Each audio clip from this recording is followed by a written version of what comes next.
සුබ දවසක් ඔයාලට.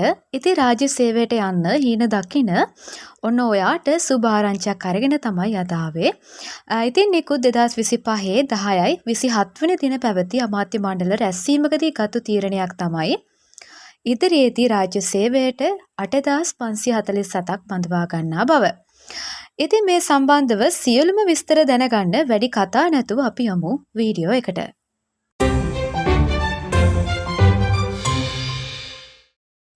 ඉතින් අමාත්‍යාංශය යටතේ පවතින දෙපාර්තමේන්තු සහ අනිකුත් ආයතනවල පවතින තනතුරු පුරප්පාඩු සංඛ්‍යාව මෙන්න මේ විදිහට තමයි දාලා තියෙන්නේ.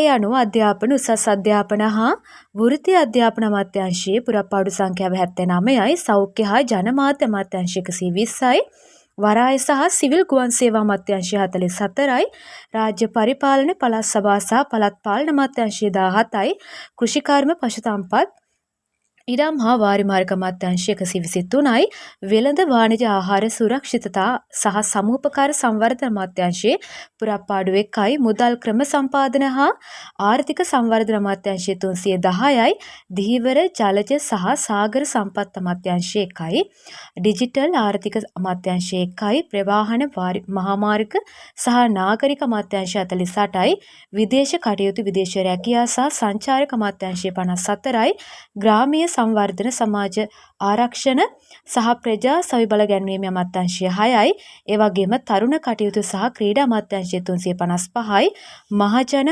ආරක්ෂක සහ පාර්ලිමේන්තු කටයුතු අමාත්‍යාංශය 5198යි, වැවලි සහ ප්‍රජා යටිතල පහසුක අමාත්‍යාංශය 213යි, බුද්ධ ශාසන ආගමික සහ සංස්කෘතික අමාත්‍යාංශය 1261යි, ජාතික පොලිස් කොමිෂන් සභාවේ 2යි, උතුරු පළාත් සභාවේ 115යි, සබරගමුව පළාත් සභාවේ 11යි, වයඹ පළාත් සභාවේ 85යි, උතුරු මැද පළාත් සභාවේ 89යි.